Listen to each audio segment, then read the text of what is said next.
welcome back again to Brojo Online. Today we're going to be talking about anger.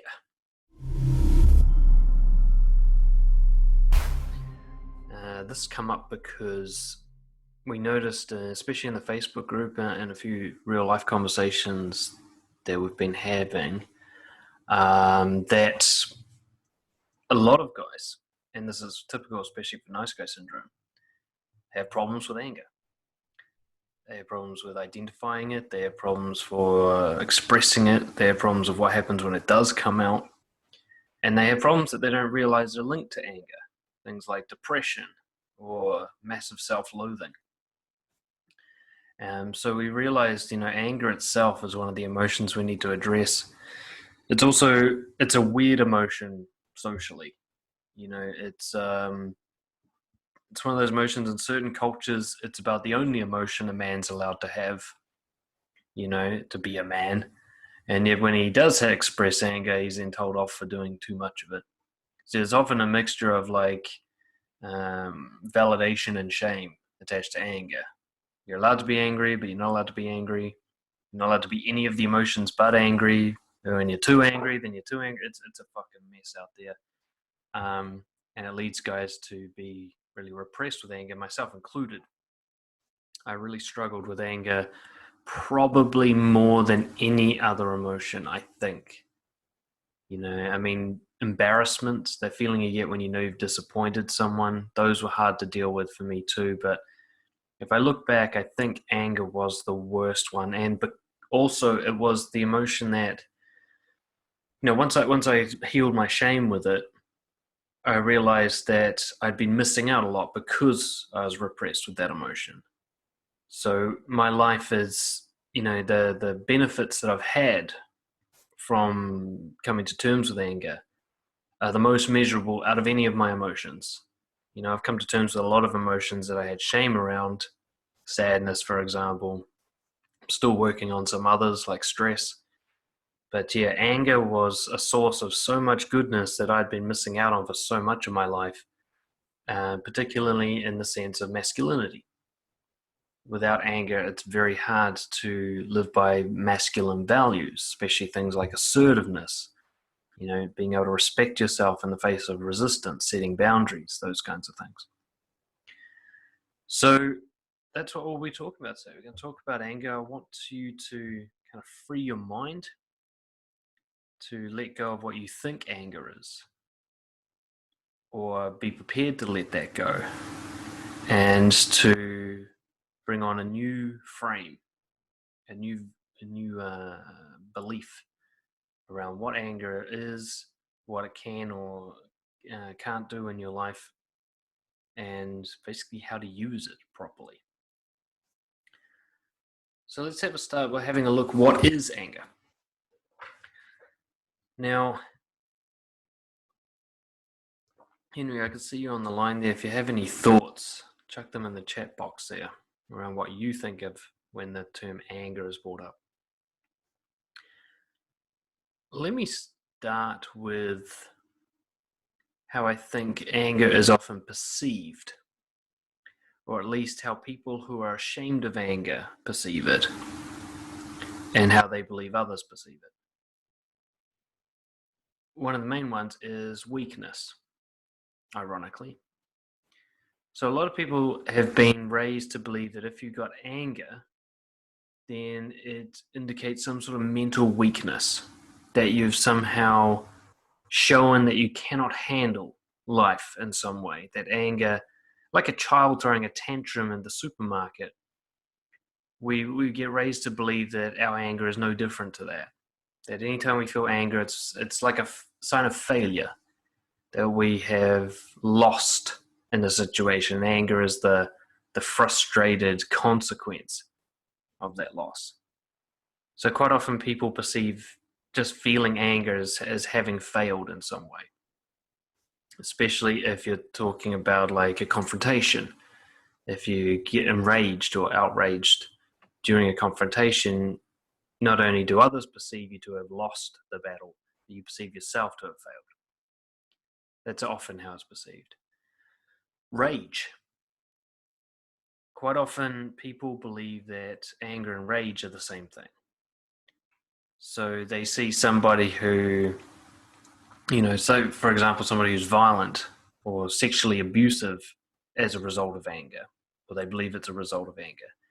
They see anger as being the source of violence and harm and destruction. That when someone becomes enraged and vandalizes property or beats someone up or screams and shouts and abuses someone, that's anger's fault, that is anger. And so people often think of anger in its most extremes, and this is why they get scared of even the slightest touch of anger. As soon as they start to feel it, they worry, oh no, what if I kill someone? I remember I used to worry that quite a lot. Because I was obviously with nice guy syndrome, I used to have pukes, as they're called. So about once or twice a year, I'd just blow my stack completely. All the suppressed anger would just pour out in an explosion. Usually while I was alone, I was too scared to let these things happen around other people. But just, I'd have too many frustrations during the course of a week and eventually snap. And I used to become very scared of these pukes because I thought, well, that's anger. If I let this out around somebody else, I might hurt someone. I feel like I could kill someone when I'm in these fits of rage. And I used to work with murderers in Department of Corrections who had never harmed a soul in their life and repressed anger for many, many years in their relationships and then finally just snapped and killed their partner. And that's how I used to think of anger, as this like destructive explosion. So I used to think rage, violence, and anger were all one thing. And loss of control.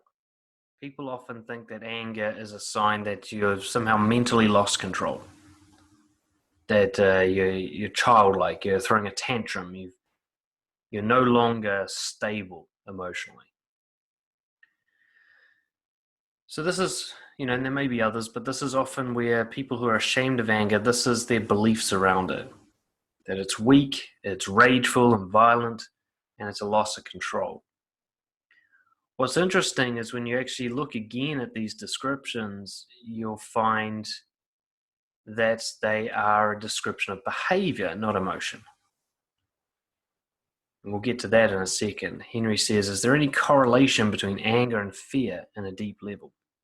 We're going to be talking about that a lot today. I absolutely believe that anger and fear are essentially in a symbiotic relationship. We'll talk about how anger is the power to override fear, and that anger is a protective measure in relation to things that you're afraid of. We'll talk about that. But what happens is when it doubles back and we become afraid of being angry. And that's where the really kind of dangerous stuff happens. So things like violence and rage come from suppressing fear. From suppressing anger, sorry. I'm not going to beat someone up if I just express anger as it arises. I'll only beat someone up if I hold my anger back for a month and then finally snap. And all that month's worth of anger comes out at once. It's too much for me. So if I'm afraid of anger itself, which I think many people are, because they think anger is a source of pain, source of harm and damage, then they suppress it. And then it actually becomes something to be afraid of. Because when it does come out, it's horrific. And you get guys like this a lot, like they suppress anger all the time. When it does come out, it scares the shit out of them. And they think that's normal anger. And they don't realize, we saw this in the Facebook group with guys talking, was that, I think one guy was saying how he'd walk down the street and he's almost looking for a fight. He wants to, he wants to hurt somebody. And he's scared of that feeling. And he thinks that's just normal anger. What I'm going to be talking about today is that is the consequence of not expressing anger. That's the build-up of anger. Any emotion that builds up becomes essentially poisonous. I can think of a mental experiment. Any emotion, if you suppress it with shame, eventually it becomes dangerous. Sadness and anger can both lead to depression if you suppress them.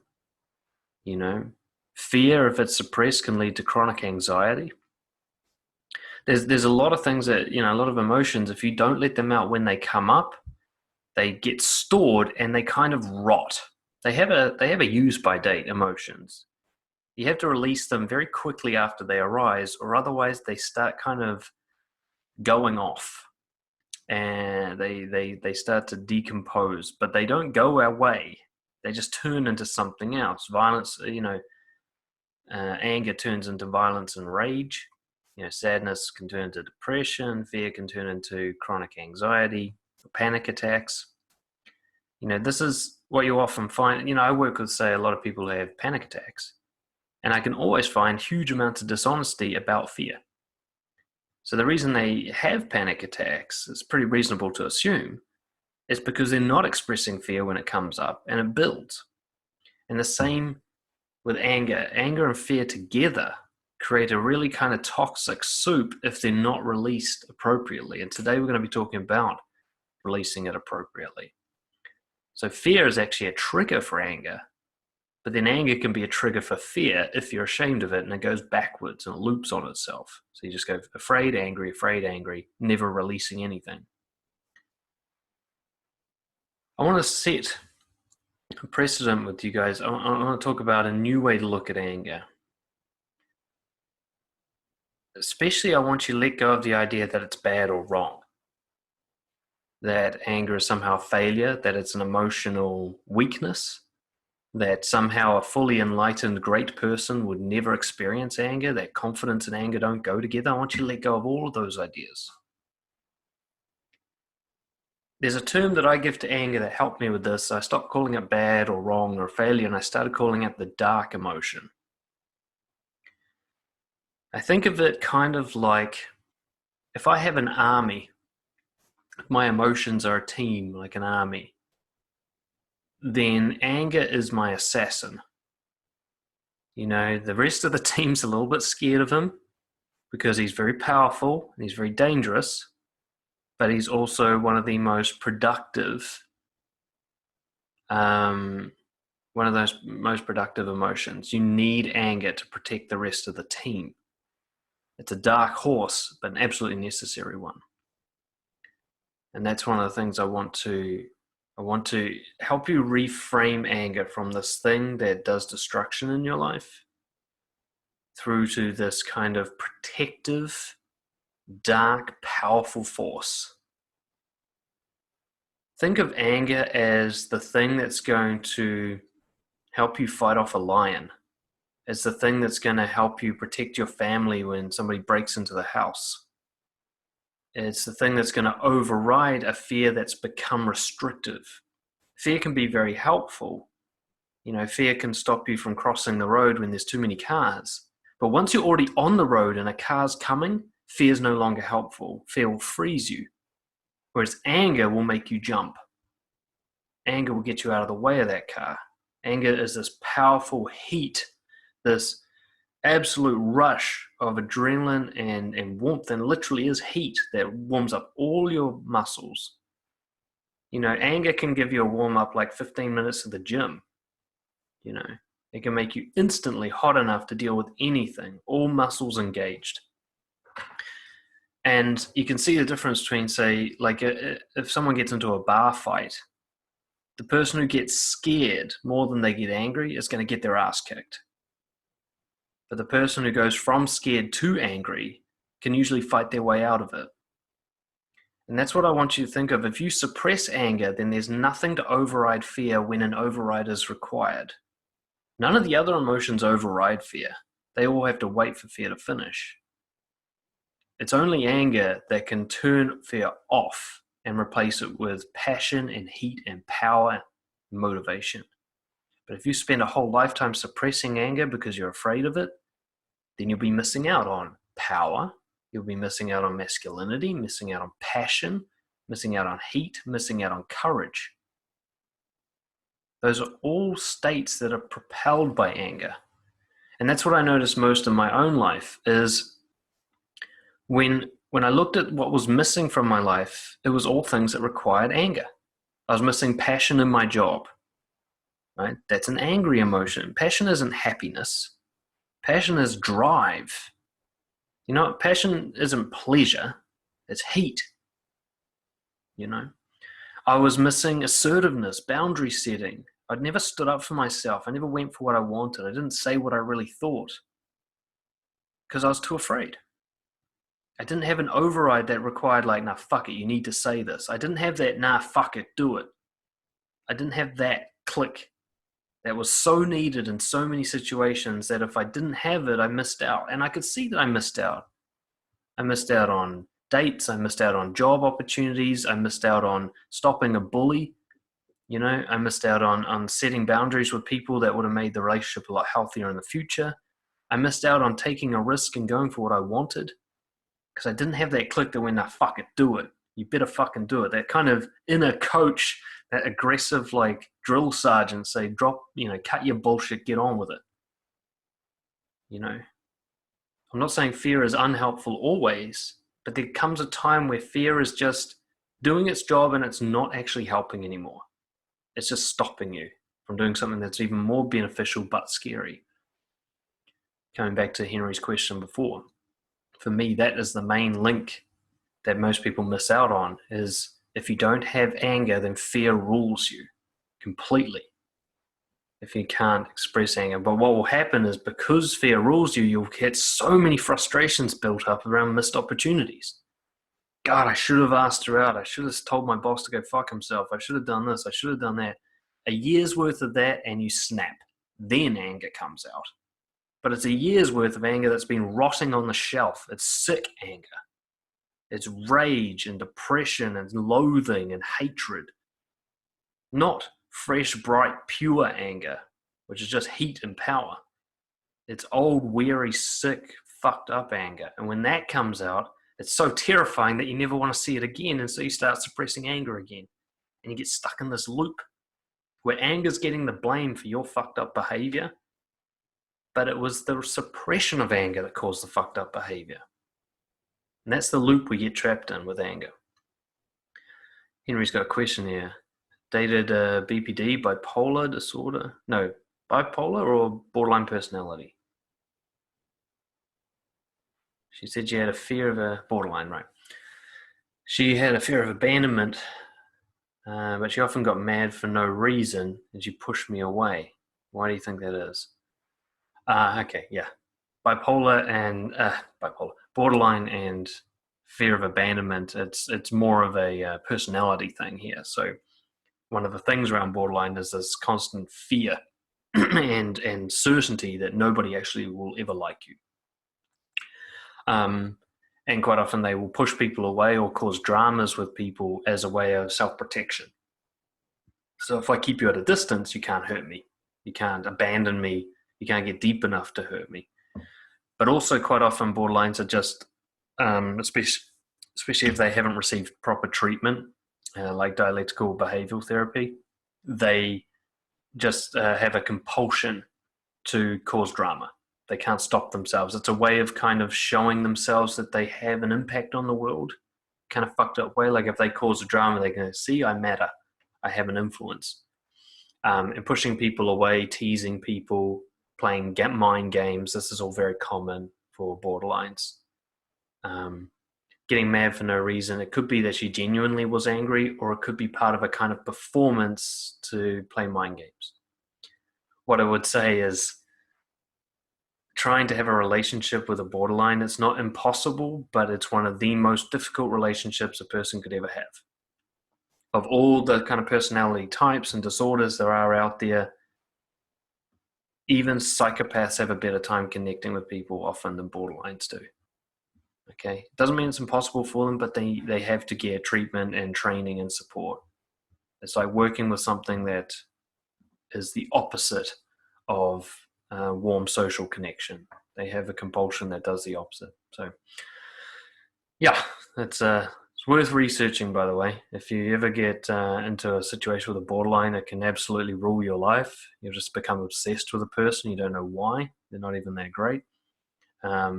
But if you research the principles of borderline, you'll come to understand why that happens. Some of the most difficult people I've ever managed in my life in corrections were the borderline cases. They just did my head in, It doesn't mean they're bad people. It's just most of them are untreated, and it's an area of psychology that most psychologists are still scratching their head, and don't know what the fuck to do with these people. They just don't have anything that works very well. But they got some stuff that sort of works. Coming back to anger, anger is motivation. Quite often, I think people mistake motivation as being a pleasurable experience. Like motivation is a happiness of some kind. And yet, when has happiness ever made you want to do something uncomfortable? When has happiness ever pushed you beyond what you're already doing? Motivation is not a happy feeling, it's an angry feeling. It's a frustration. It's a fuck this needs to change. That's anger. A lot of people wonder, like, why do I like self-sabotage? Why am I stuck? Why won't I, get my ass to the gym? Or why don't I finally go for that promotion? Because you're not angry enough. Your situation doesn't piss you off enough. Or you're not allowing yourself to be pissed off about it. One of my favorite things to do while journaling, is to write about the things that annoy me. The more I write about them, the more annoyed I get. The more annoyed I get, the less afraid I get. But eventually I go, I don't give a fuck what happens, I'm fixing this. And then I get into it. But when I was ashamed of anger, I wouldn't allow that build up. I'd always talk myself out of anger. I'd say, you know what, it's just the way of the world. It's, who am I to complain? I'm a lucky guy. I should stop being a pussy and just get on with it. And because I did that, I never actually got mad enough to do anything about it. All of those little excuses in my head to suppress anger was just fear talking. It was fear and shame. It was talking me out of being angry because I thought anger was bad. But the idea that anger is bad is a complete illusion. It's not anger that's bad. It's reacting in an unhelpful way to anger that can be bad. When I'm violent, when I throw a tantrum, where I scream and shout, where I get, self-loathing and depression, that's a reaction to anger. That's not anger itself. Anger can't get the blame for that. One of the ways you can sort of realize that is there's people out there who are angry and they don't do any of that stuff. There's somebody who can get angry with their kids, but they don't hit the kid or yell at them. So hitting and yelling is not necessarily anger. It's a loss of control over anger. And that only comes when anger is too big to control. When is anger too big to control? When you suppress it and it all comes out at once. A day's worth of anger you can handle. A month's worth, a year's worth, all coming out at the same time. No human being on the planet can handle that much emotion. And yet that's not the reason, anger is not the reason why you do fucked up things. It's because too much anger at once comes out. If you let it out every time it came up, it would only be a small, manageable amount. And I think one of the biggest losses that people experience with anger, if they don't allow them to, is they lose meaning. How are you supposed to know what's important, what you stand for, if you're not allowed to get angry? Anger is your counter-argument. It shows you what makes you unhappy. It shows you what you don't like. And that is by far probably the most important principle for figuring out what's meaningful to you, what matters.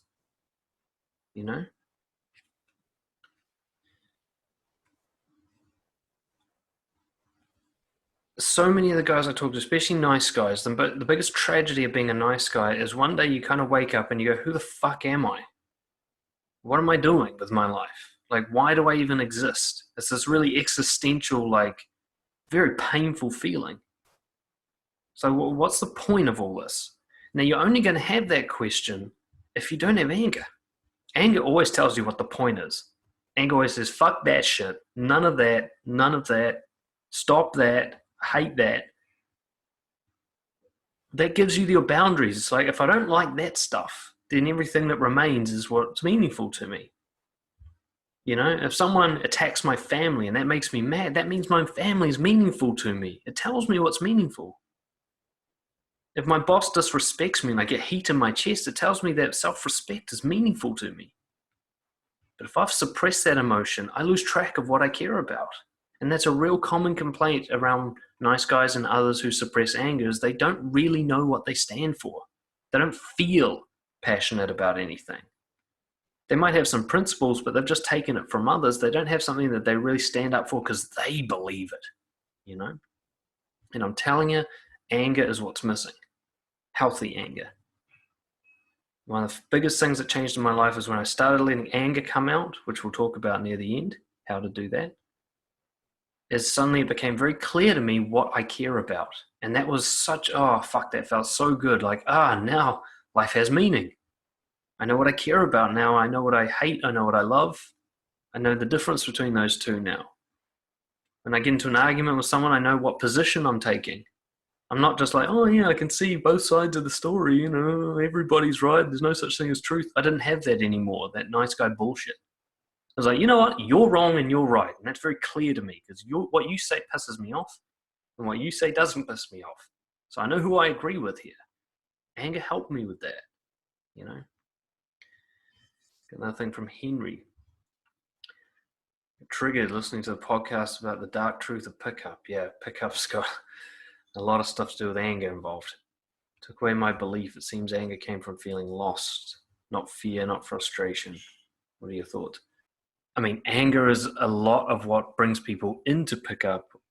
And one of the reasons for that, you know, I talked about on the podcast, I guess one of the more controversial things I've said is that the whole pickup stuff is very similar to grooming by pedophiles. They follow very similar techniques and methods. And that's one of the things that first bothered me about doing it. I didn't want to be a fucking sex offender, you know. But one of the things that stands out about when you work with child sex offenders is there's a risk factor you have to measure with them called sex as coping. And that is if you're working with rehabilitating a sex offender and they start to use sex as a coping mechanism for anger and stress, it's a big warning sign that they're about to reoffend. Okay, it's one of the worst ones. So if a guy starts masturbating a lot or using hookers or even sex with a partner because he's angry and stressed, it means he's getting into a really fucked up mindset. Now, this is where pickup comes in because a lot of pickup is like a coping mechanism for self-loathing and rage. The guys who either have anger towards themselves or towards women or both. And I don't mean healthy anger. I mean that built up, pent up, fucked up anger. They're actually looking for release through sex. And in psychiatry terms or psychology terms, this is a huge warning sign for what we could simply call a very unhealthy mindset. Using sex as a coping mechanism basically doesn't take people to very good places in the long run. So what I like about what you've said is, you know, you have a lot of anger built up and fucking a bunch of girls isn't going to help with that. In fact, it's only going to continue a system of building up anger. Now, I'm not saying that sex is bad by any means, but sex is not the cure to anger because anger is not a disease. Sex will not take away the rage and self-loathing and hate and frustration because those aren't caused by lack of sex. They're caused by lack of emotional expression when it comes to anger. Put it this way, you got to ask, do you want to hate fuck everybody or do you want to have sex that you actually enjoy? Do you want to have sex that's a pleasurable experience rather than a release of rage? And if that's the case, then sex is not going to be the resolution for anger problems. In fact, it's only going to feed them more because it's kind of like taking a drug to get rid of anger. Eventually you're going to have to take more and more of the drug. And this is how sex addiction often begins. You'll find underneath the surface of most sex addicts is rage. You know, and there's definitely under the surface of all rapists that I ever worked with. I worked with a lot of serial rapists and sex offenders, and underneath their offending was just burning rage, often kind of misogynistic rage. They hated all women or they hated their mother or something. And quite often self-loathing. They hated themselves. And they thought, well, fuck you then, I'll take it out on the world. And this is what I saw more in violent than sexual offenders. Sexual offenders is often hatred towards women. With violent offenders, is often hatred towards themselves or society as a whole. But what they all had in common was they, you know, it's often, like I used to work with a lot of guys who beat up their partners. And it looked like they couldn't handle their anger at all. As soon as they got angry, it's just Jake the Muss, like smashing their partners. But the truth is, I worked with literally thousands of these guys. And what you'd find is they were actually holding their anger back all week long. They don't just lose it as soon as they feel anger. Most of the time, they're actually trying to hold their anger in. They just explode because there's so much of it. They're traumatized from childhood. They've got years worth of suppressed anger built up. And, their boss yells at them and they hold it in. They get home and dinner's not ready and they hold it in. They hold it in, they get to Friday night, they have a drink, boom, they explode and bash their missus. Now, on the surface, it looks like this guy, as soon as he gets angry, he hurts people. But it's not the case. He's actually been doing very fucking hard work trying not to hurt people. But he just doesn't, like Henry just said, he doesn't let it out. He doesn't let it out when it happens because he's scared of it. Because every time it seems to come out, it beats up his partner. He thinks that's his anger.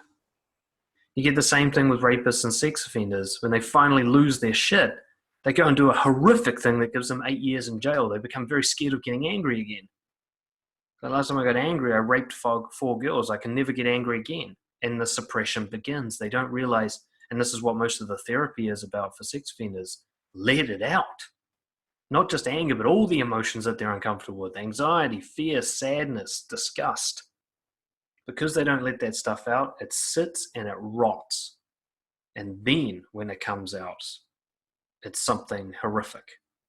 But it's not its natural form. And that's a key thing, like you identified before, Henry. Fear can trigger off anger. That can be a natural, very helpful process. I'm too afraid now, it's time to get angry. Fuck this shit, let's do something about it. But if you then reverse and go, oh, but now I'm afraid of doing something about it, you start creating this, I call it like a toxic soup of emotion. Fear triggering anger, triggering fear, none of it coming out. All of it just like fucking frying your brain. And so on the surface, you're sitting there like this, looking calm as, and inside you're just having this war. You ever felt it like you're in a weird situation, like a team meeting, and you probably look calm as, but inside you're a fucking mess. And it's just getting worse and worse and worse. And then later on you wonder, like, why do I always binge drink every weekend? Or why do I drive so fast sometimes? Or, why do I scream at my parents? It doesn't make sense, this weird, destructive behaviors I do. Well, it'll make a lot of sense when you go, how much anger did I suppress this week? Just going to quickly interrupt this message to tell you about a great opportunity for you. Now, if you're the kind of person who wants to live with integrity and become really confident and socially adept, then I'd like to invite you to come and join my Brojo community on School. This is the premier free community for people who want to build their confidence, become socially adept, and learn to live with pure integrity. As a member, you'll gain access to comprehensive discussions on how to be more confident, courses and coaching and support from senior members to help you develop your progress on your specific goals. Our members have quite literally transformed their lives. We really focus on what actually works and gets results, and we make sure we stick with you until you get those results. And as a bonus for joining, you'll actually get my Nice Guy Recovery and Confidence Building course absolutely free. So join us today, start your journey towards unbreakable self-confidence. Click on the link below or search for Brojo School online, and we'll see you in there. The nightclub. Now, this is a great one. My breakthrough with anger came actually during nightclubbing, back when I used to do it. I started getting to this pattern about the age of 25 or something. It was during my pickup phase, actually, where I'd go to a nightclub, I'd get written off drunk, and then I'd become provocative. I'd like bump into big guys, like dance in a way that annoyed people. If someone talked too loud, I'd tell them to shut up. It's like I was looking for trouble, which is really not me. I'm not that kind of guy most of the time. I was never a guy who started fights or looked for trouble. I was always quite scared of violence. But for some reason, this pattern began when drinking, and it wasn't always. It was like I'd been nightclubbing for like 5 years with no problems. It just suddenly came about, where it's like I wanted to get hurt because I wasn't starting fights with little guys. I was knocking into bouncers and stuff. Like, this was not going to go well for me. For some reason, I never actually got hurt, probably because I picked up on this pattern pretty quickly. But I was getting into like real trouble. I was getting kicked out of nightclubs for bad behavior and stuff like that. And I wasn't being a douche exactly. I was just kind of nudging people and kind of doing this really reckless behavior. I was doing a bit of drink driving at the time as well, doing all sorts of things that were really dangerous and bad for me. Lots of drugs. And then I came to click. I'm like, what I'm seeing is what happens when my barriers come down. And that is just this release of anger. Now, why would that happen when I drink? When I disinhibit myself, why would anger come out? Because it's waiting to come out. Because it's not coming out the rest of the time. And that's when I realized something's up here. I spent my whole life suppressing anger, and yet as soon as I bring the barriers down, anger pours out. Something's wrong. I'm not dealing with anger properly. And that began the journey for me. I'm like, if I don't do something about my anger, I'm going to get killed or I'm going to kill somebody. And I don't want that to happen.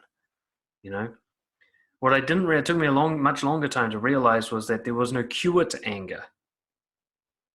There was no way to get rid of it. I was constantly going to get it, and the fact that I saw it as bad and unhelpful was the problem.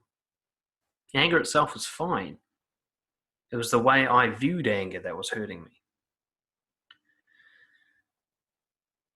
Why do we get angry? Where does anger come from? What triggers it? What's the point of it? I want you guys to ask yourself this question with fresh ears, fresh eyes, whatever, fresh mind. Imagine if for a second the anger wasn't wrong or bad, but in fact necessary.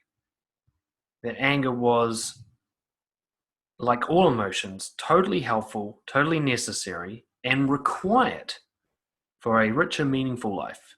Imagine, just play like devil's advocate. Imagine that's true. If that was the case, if there was a God and he was designing humans and he decided, I've got to give them anger, why did he do that? What's the point? Now, often we perceive anger as being a loss of control, like anger is a mistake. It means you're too sensitive and easily set off. It means you're too aggressive, that you're a dominant alpha wannabe douchebag that uses anger to throw his weight around. Or it means you can't control yourself. Anger is a sign that you've got some sort of mental weakness, that when you get emotional, you lose control. Somehow other people are better at controlling themselves. So often that's what we think. We get anger simply because we're weak in some way. Anger is like a byproduct of not being strong enough, and that if we were strong enough, there would be no anger. And there are even some philosophical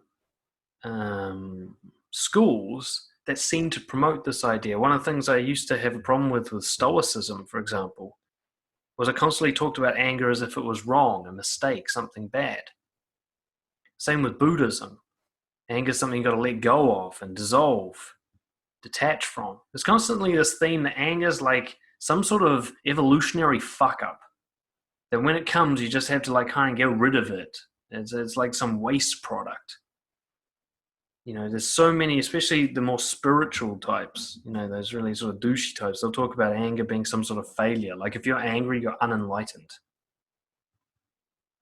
If that is the case, why, after 150,000 years of human evolution, and that's just for Homo sapiens, why do we still have anger if it is such a mistake? Why does it exist? Henry asks, how do you release anger and fear, that circling complication, the toxic soup, if you're afraid to discuss it to anyone? We'll get to that to the end. I don't know if, Henry, if you'll be able to stay to the end, but the recording will have it. And at the end, we're going to talk about the how-to practical application here. But particularly, that's the question I'm going to be answering. I'm building up to it with my typical fashion.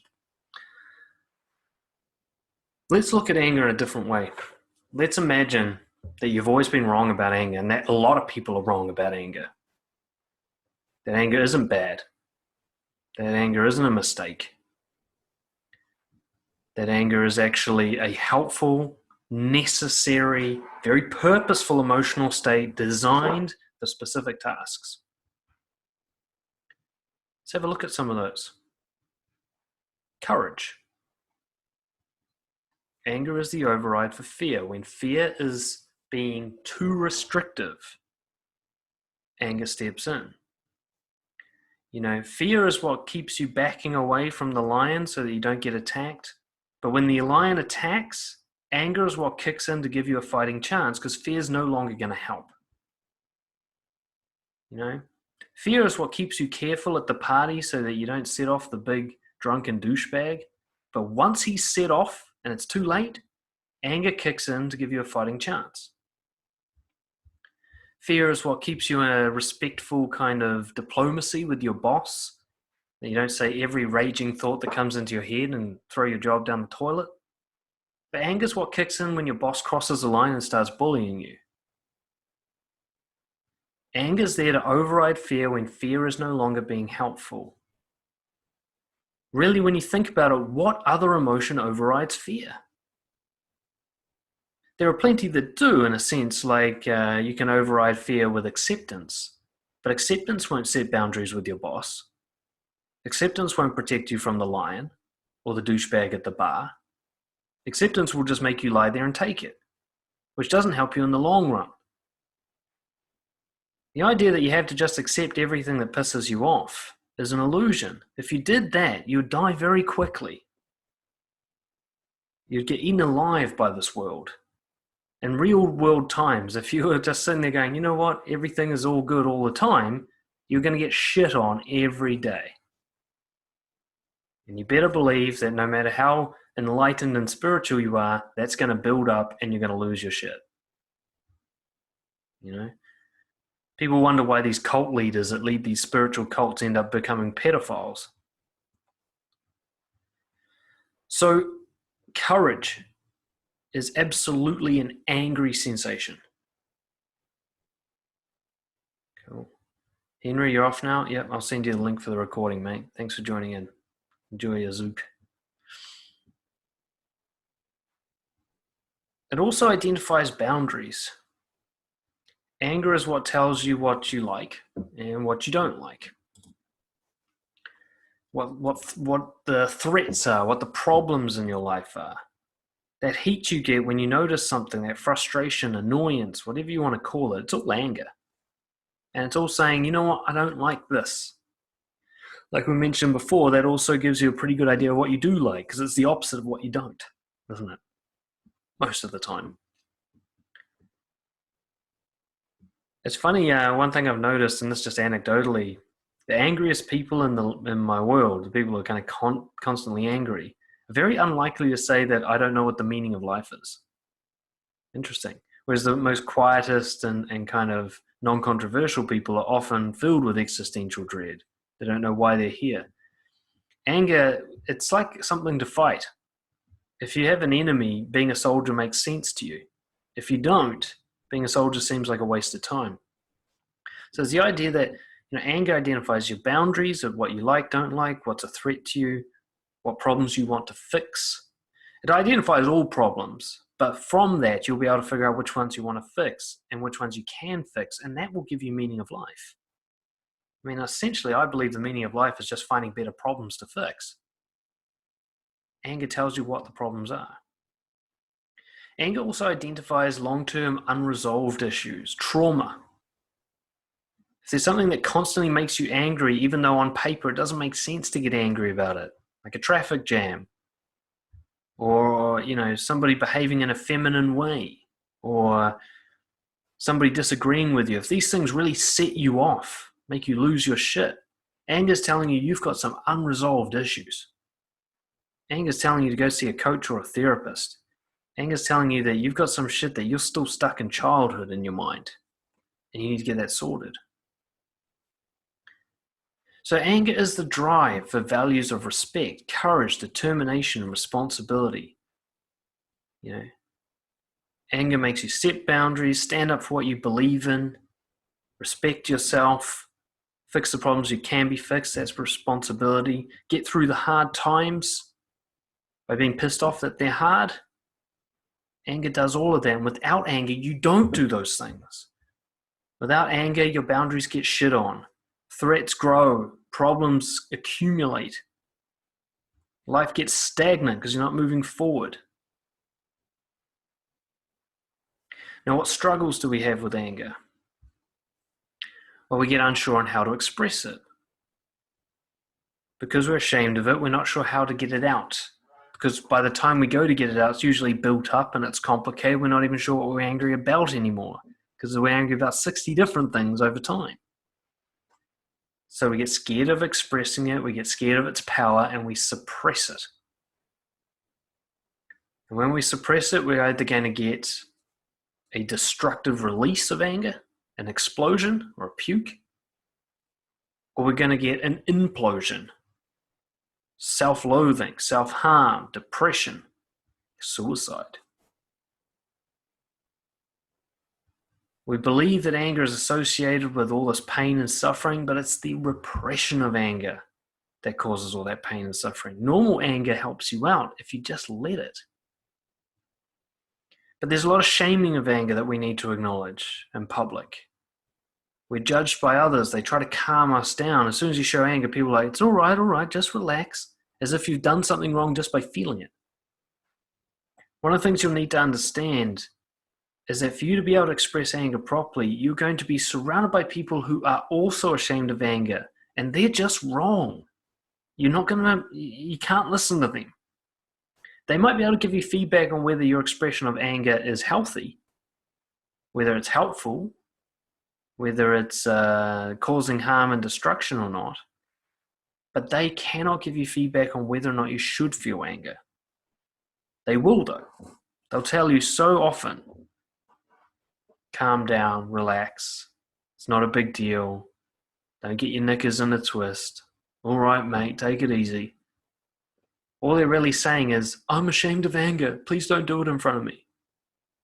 And you can't be listening to them, or you're going to get back into this trap, this cycle of being afraid of anger, which anger is the only thing that can help you out of, but of course you get looped. These destructive releases of anger, I want you to think back to your life of how many times you built up anger over multiple aggravations and frustrations, trying to talk yourself out of it, pretending you weren't pissed off or disappointed or frustrated or annoyed by something. And then the explosion that came, the victim mindset, I've been harmed, followed by vengeance and retribution. Where you've done things that you're just so not proud of.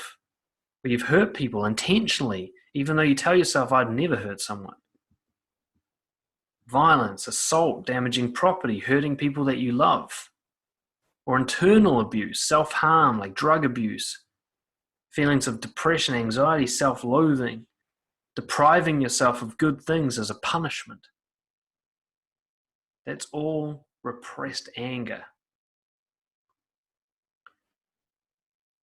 So, let's look at healthy ways to express it. Let's imagine that anger is a helpful, healthy, necessary emotion, and you want it to help your life.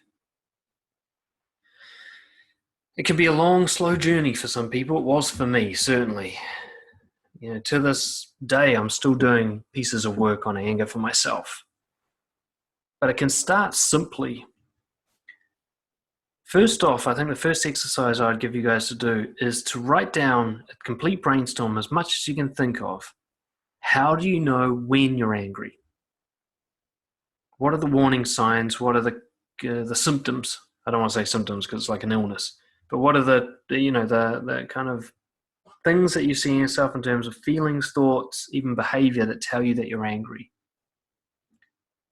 And when I say anger, I also mean frustrated, annoyed, disappointed, upset. You'll have different words for it simply because of shame. You don't want to call it anger, but it always is anger. Frustration is just anger. Okay? It's like a little bit of anger. Annoyance is a little bit of anger. They're all just anger. Okay? Boundaries have been crossed. Problems aren't being fixed. So I want you to look at the signs, and what you'll be looking for is not just classic signs of anger, like tense muscles, heat in your chest, thoughts like I need to fix this or stop it or cross my boundaries, but also the signs of shameful anger. One of those would be when you're talking yourself out of being angry. You're saying, look, I shouldn't be upset by this because of rationale. Right? Trying to calm down other people who are angry so that they don't set you off. That's a warning sign that you're angry. Avoiding a situation because it annoys you, that's a warning sign that you're already angry. Just the thought of that situation is making you angry and you're trying to get out of it. you know, being sensitive and picky and irritable, little things pissing you off. It's a sign you're angry about a bigger thing that you're not dealing with. Really take the time. This could heal your whole life, so make it a priority. Get a fucking piece of paper out and write down everything that shows you when you're angry. Everything that might be a sign that you're pissed off. Physical sensations, thoughts, beliefs, behavioral patterns, anything you can think of, and keep adding to this list as you observe yourself over time. In your journaling, go, you know what? Today I realized that me binge eating is a sign that I'm angry. Me binging on drugs on the weekend is a sign that I'm angry. Me watching heaps of Netflix after work is a sign that I had a bad day at work. These are all signs that I'm angry and I'm not dealing with it. I'm not expressing it. I'm trying to push it down, avoid it. Porn, huge warning sign. Sexual release is coping. Like we said before, if you use sex as a way to cope with sort of aggressive feelings, you're not dealing with anger properly. One of the first steps is, once you can know these signs, is when they come up, say it. You don't have to be a poet here. Just say, I'm angry. Say it to yourself if no one else is around. Just acknowledge the anger. That's like 50% of the battle. Most of your healing will come from that. Just when you're angry, call it what it is, anger. It's not frustration, it's not annoyance, it's not disappointment. It's not, oh, well, things are the way that, it's anger. You don't accept things. You're not tolerating shit. You're not handling life well. You're angry. And that's fine. Just be angry. You can say I'm angry. You don't have to punch a hole in the wall. You don't have to scream at your partner. You don't have to fucking, I don't know. You don't have to cause any form of harm or destruction. Just say I'm angry. It's not harmful to do that. If someone's harmed by you doing that, that's their problem, because saying I'm angry is not an objectively harmful thing to do. If someone else is like, oh, you scare me when you say that, it's like, well, you've got some fear issues you need to work on. That's not my problem. Now, if they're scared of you for being angry because you punch them, sure, fair enough. Or that you, even if you shout, fair enough. But if you're just saying as calmly as possible, look, I'm angry right now, I can feel it. When you said that thing before, I instantly got angry. Avoid the temptation to say, because you did that thing, I'm angry. No, you don't know that. You might be angry from childhood trauma that you can't even remember. You don't know why you're angry. You just know that you are angry. That's the only thing you can comment on. So just say, I am angry. I'm feeling anger right now. As soon as that happened, I got frustrated. Not that made me frustrated. I got frustrated in reaction to that thing. That thing might be neutral. I'm the person who got frustrated. I'm the person who got angry. For some reason, when I see that, I get annoyed. Doesn't mean that that thing's annoying. It just means I get annoyed when I see it. Just start talking about your anger, even if it's only to yourself. Don't deny to yourself that you're angry, because that's most of your denial. You pretend that you're not angry to yourself. Show yourself and others that you're angry. You can even say, look, I've got to walk out. For some reason, I'm feeling really angry right now. I'll come back to you guys. Walk out. Seriously, nobody can fire you for doing that. If someone breaks up with you because you did that, that's a shitty partner. If a friend doesn't want to call you back because you got angry, fuck that friend. I don't mean literally. I mean, fuck them.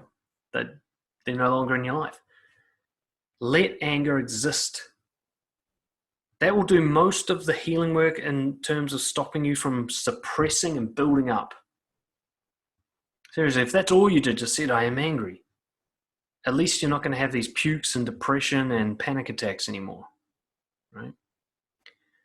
Now let's have a look at how to use anger.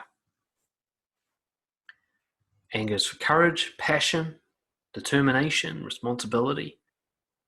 When you're feeling anger, some things you can do. One is look for a creative project that requires more motivation and aggression. It could even be something just like going to the gym. Maybe you've been slacking off and going to the gym for a while, and then something pisses you off. Ride that wave. You're like, fuck this, I'm fucking going to the gym. I'm going to go do some fucking pull-ups. Go do it. Turn that anger into physical energy. You won't be angry by the end of your session, guaranteed, because you'll have used the power for what it's for. This is a great sort of more of a temporary training step. If you don't know why you're angry, then just assume it should be used physically. And I don't mean punching stuff. I don't mean cathartic kind of associating anger with violence. But I mean something creatively physical. Build something. Fix something. Look around the house, see what's broken and fix it. Go to the gym and build your muscles. Write that book or that journal entry that you've been meaning to write. Put the anger into a creative project. Start to link anger with creativity rather than destruction. You can choose this anytime. You really can. But you can't do it if you don't first go, yes, I'm angry, and acknowledge it and give it the respect that it deserves. The next level up from that is often the reason you're angry is something you can probably stand up to. There is probably a problem that you're pissed off about, a cause that you can stand for. Now, this could just be yourself. This could just mean having a confrontation with someone. The way you speak to me, fuck, I don't like it. And you can use the beard model and other things that we've got in the Brojo content to deliver this. But being anger, it's a temporary burst of courage. Use it. If there's something you're afraid of, have a list, have a list of the things you're afraid of that need to be done. And next time you're angry, go, right, what's something on this list I can do? Quick, while I'm still angry. And go knock it off the list. Use anger as a source of power for those things that you're usually too afraid to do. Particularly look for the link, the thing that you're actually angry about and also scared of. Wait for that point where you're more angry than scared, then go act on it. You might spend most of your time scared of your boss's bullying behavior, then one day you're like, fuck, I'm sick of him doing that. Now's your chance. Tell yourself, you know what, I'm angry. I've had enough. Fuck this. And go knock on his door. Trev, can we have a talk, mate? There's something I really got to say. You'll be scared that you're just going to go, rah, rah, rah. But that's why we have these other tools and resources in Brojo. You'll be able to plan out what you're going to say carefully before you say it, so that you don't throw your job down the toilet, but you still stand up for yourself respectfully. And if you're not directly sure where the anger is coming from, you can just solve any scary problem, tackle anything that terrifies you, anything that's on your list that you wish you had done but you're too scared to do. If you feel the anger, go, right, now's the time to do one of the things on that list. And in the longer term, you can start looking for root causes of anger, a more therapeutic approach where you look below why you think you're angry to the kind of real content. So, for example, if I get angry during traffic jams, then the real thing I'm asking myself is, why does being stuck still piss me off so much? Do I also get angry in queues? Do I get angry in any time where I have to wait for what I want? Is that my problem? Now, where does that come from? Why does that bother me? Because this is more the acceptance work. There might be some triggers to anger you have that come from inaccurate beliefs. You're angry about something that's not real. For example, if you're angry that the world is unfair, well, that's a lack of acceptance. Of course the world's unfair. It always has been, always will be. It's not something getting angry about is going to be particularly productive. But you can get angry about the unfair things that you can do something about. So rather than getting angry that the world's unfair, you can go, I'm going to get angry about child sex trafficking. I'm going to start a voluntary organization that tries to reduce it. That's a good use of anger. But just sitting there fuming about how much the world sucks, it's not a great use of anger. Anger, it's like fear is unhelpful if the attack actually comes. It's time for anger. Anger is unhelpful if you're up against a problem that can't be fixed. It doesn't mean that anger is bad or wrong. It means that acceptance work needs to be done around the anger rather than control work. Now, if you're angry about something that can be fixed, you use the anger to fix it. If you're angry about something that can't be fixed, you need to redirect the anger towards something that can, which is an act of acceptance of the thing that can't. Right? So it might be, let's say I'm angry at my partner disagreeing with me. The concept of people disagreeing with me, I can't fix that. People will always disagree with me. And if they don't, it means they're lying, which I prefer even less. So I can't fix the problem of people disagreeing with me. But I can stand up for myself when they do. And I can do acceptance work around what do they ask, what do they stand for? Being able to listen to them, respect them.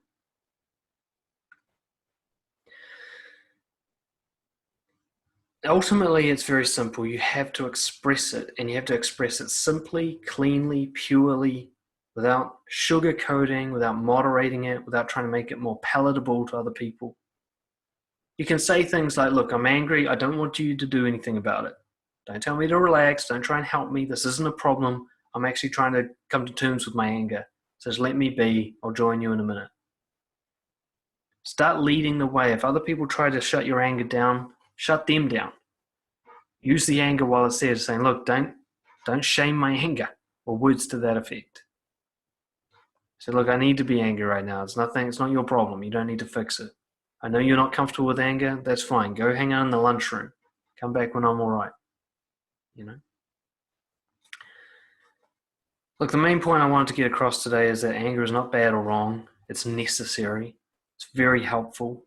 Without it, you'll miss out on all the masculine qualities of life, like determination, assertiveness, breaking new ground, having a passion project, having the strength and courage to be honest when it counts. Anger's there to provide the power you need for all of those projects. And a life without that power is a miserable life. One of the things I always talk about is without anger, Hitler would have taken over the world. Hitler was a sociopath and a psychopath. He could have easily done what he was done without being angry. Anger isn't the cause of World War II. Anger was a solution to it. The other countries got angry enough to shut him down. If you don't let yourself get angry, terrible shit's going to happen in the world and you're just going to sit back and watch. Don't be that guy, right?